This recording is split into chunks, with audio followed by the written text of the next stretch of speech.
Pag tinildog yun. Tinin ko? Ayaw. Ganda naman dito sa ano. Sobrang napakaganda po dito sa Divine Mercy.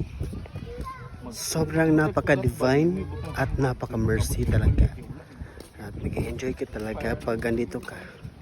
May-feel mo talaga na sobrang peaceful.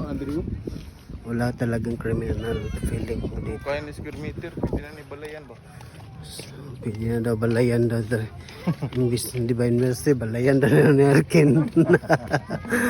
Divine Mercy po ito. Hindi po ito pwedeng rental. balayan ninyo.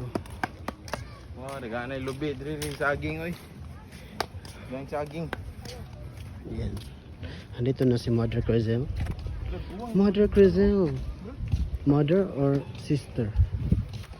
Or ter? Ter.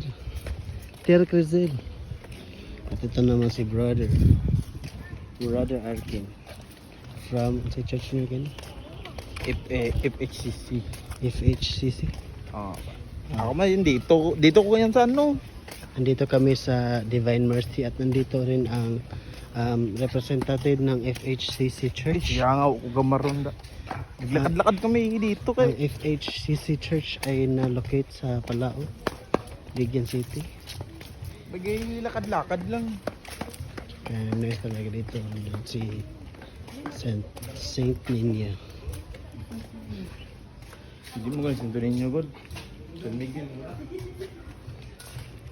Bibigay mo na kami ng ano dito ng pagpupugay at respeto.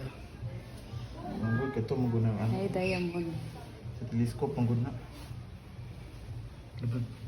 Tinuod niya nga diamond ba?